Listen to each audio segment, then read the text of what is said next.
Chantal Gerardy, online business strategist, and today's my presentation, so I thought I'd share a little bit about myself. I'm originally from South Africa. I moved here in 2003. In South Africa, everyone knew me. I had a massive family. I think my dad's got 5 brothers, my mom's got 5 sisters, so everyone knew me. I had a business, everyone knew what I did. We had money, we had cars paid for out of the box, houses paid for out of the box. My twins were 4 years old, my youngest was 1 year old, and we got the opportunity to immigrate to Australia. Sold up everything, had absolutely no money, came to the country. Our first car was around $2,000. The roof used to fall down, so we used to have to hold it up. My twins remember holding up the roof of our car. I was looking after the children. My husband at the time was working, and when the money ran out, the money ran out. And then my husband lost his job twice. He was made redundant. So we were still in the process of paying our way into the country, and I was sitting going, well, what the hell do we do? We've got no Centrelink. We don't want to go back. I don't even think we could afford to go back. And we was, as I said, we're still paying our way in. So I started to play on Facebook. And what I realized on Facebook was that I could get my message out there. I could connect with strangers, even though no one knew me in Australia, and even though I had no money in Australia, and nobody knew who I was. And I realized that I could use that to connect with people while my children slept or played. I was able to connect with people without paying for advertising, and I actually built a 6-figure business on the Gold Coast. So it was a health, wellness and fitness center in Burleigh, which I sold about 4 years ago. And everyone went, well, how the hell did you do that? Because no one knew you, you had no money, and you used free platforms. You've got no marketing experience, no technology. I hate technology. I'm hyperactive, hate being online. Very strange for an online business strategist, but hate it. So for me, what I'm really passionate about is people being more productive and making more profit from what they have in their online marketing. So other things you may not know about me, my mum's Italian, so that's why I talk with my hands, okay? They now live in France with my brother. I've still got one brother, and my father still live in South Africa. I competed in triathlon in 2003 BC for 4 children, before I had my twins, and I came 3rd in the world. I once bought an aerial silk and had it suspended from my health, wellness and fitness center, and I got in a coach to teach me how to do a routine to a song, just because I wanted to do that. So there's no video footage of that at all anywhere. I love roller skating and ice skating, because in Durban the only thing that you could do was go to the ice skating rink. That's where all the hot boys hung out. So I still love to roller skate and ice skate. I'm a water baby. I absolutely love the water. I've done about 6 Tough Mudders and multiple obstacle races. Let me say, I'm not good at that stuff, but I put myself in challenging situations because I want to be able to improve myself. I don't want to have any obstacles. I'm also a keen kickboxer as well, and I've actually held pads for some of the fighters. So that's just a little bit of background about me.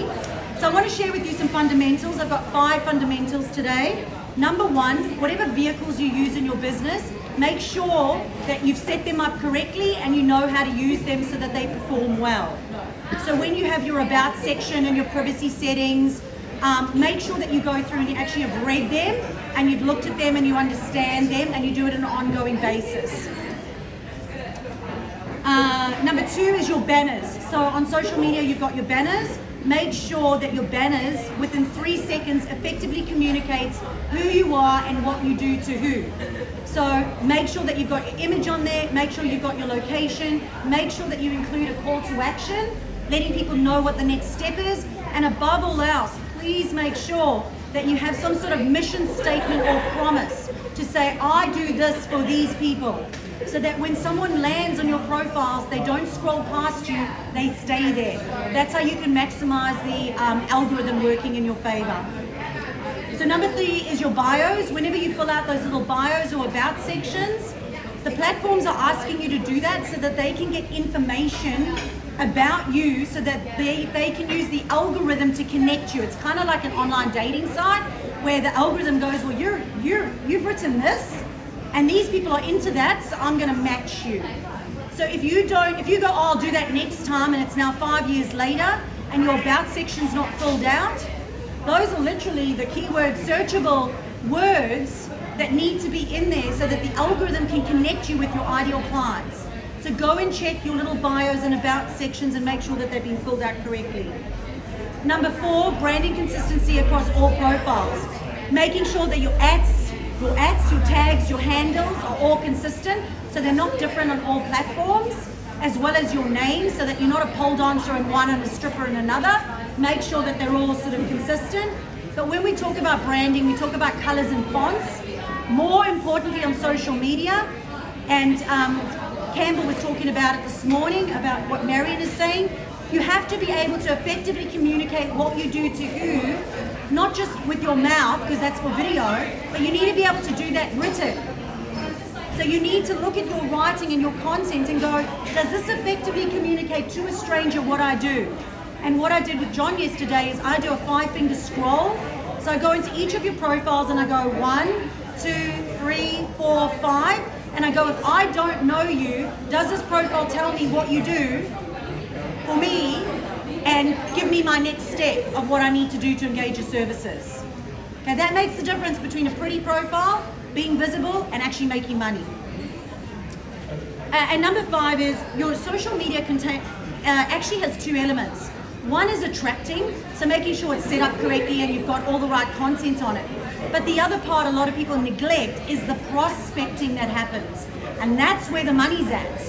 So you have to be able to go out into social media, find your ideal customer, put yourself in front of them. So not just wait for people to come to your profiles, but you've got to go out and connect, and you've got to prospect on social media.